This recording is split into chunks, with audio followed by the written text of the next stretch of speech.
मोर नाम निरंजन कुमार दास। मैं हलु झगड़ापाट जीपी खलिलपुर 10 नंबर वार्डर वार्ड मेम्बार। আজি দ্বিতীয় দিনে আর তৃতীয় দিনা ইয়াত মদৰ দোকান দিছে, আমি একো গম নাপাওঁ। আমাৰ এই যে খলিলপুৰ অঞ্চলটো আছে, অঞ্চলটোৰ কোনো মানুহ গম পোৱা নাই। প্ৰথম দিনা ই কৰিছে কি দোকান খুলিছে, খুলি গোটেইবিলাক ল'ৰাক আনি মদ খুৱাইছে, ফ্ৰীত খুৱাইছে।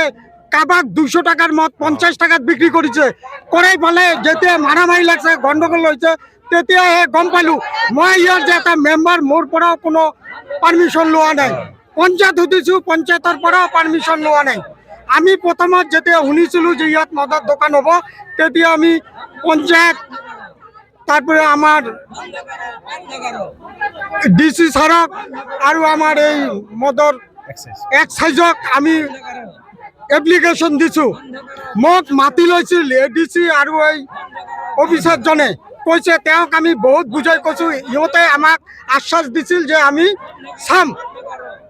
তাৰপিছত হঠাৎ তেনেকৈ খুলি গ'ল আৰু ৰাতিত খোৱা দল।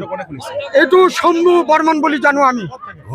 ইয়াৰ ঘৰ হ'ল আশাৰী গান্ধী, আমি তো নাজানো।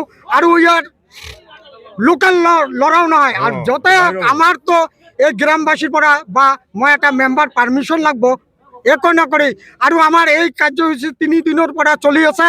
যিমান দিনলৈকে বন্ধ নহয় ইমান দিনলৈকে চলি থাকিব। ইয়াত কিবা যদি দুৰ্ঘটনা হয় ইয়াৰ দায়িত্ব প্ৰশাসন ল'ব। ইয়াত চলি থাকিব।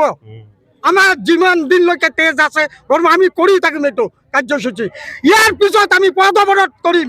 ইয়াত হস্পিটেল আছে, পথ অৱৰোধ কৰিম। তাৰপিছত আমি ডিচি অফিচ ঘেৰাও কৰিম, কিন্তু আমাক তথাপিও বন্ধ লাগিব। ইয়াৰ পিছতো যদি নহয়, আমি এই খলিলপুৰ ৰাইজ আমি এইবাৰ ভোট বয়কট কৰিম। নহ'লে যদি এই দোকান খোলা থাকে তেনেহ'লে আমি ভোট বয়কট কৰিম। আমি আমাৰ CM স্যাৰ, আমাৰ হেমন্ত বিশ্ব শৰ্মা স্যাৰক এইটো আমি আবেদন কৰি আছোঁ। স্যাৰ, আপনি এইটো আমাৰ ভাল অঞ্চল, এই অঞ্চল গোটেইবিলাক আমাৰ শিক্ষিত মানুহ। সৰু ল'ৰা ছোৱালী, মোৰ বাওঁফালে মন্দিৰ, ডাইনফালে মন্দিৰ, বাওঁফালে স্কুল আছে, ডাইনফালে স্কুল আছে, আৰু আমাৰ এটা হস্পিটেল আছে। এই ৰোডত কেনেকৈ মদৰ দোকান দিয়ে বাহিৰৰ মানুহ আহি?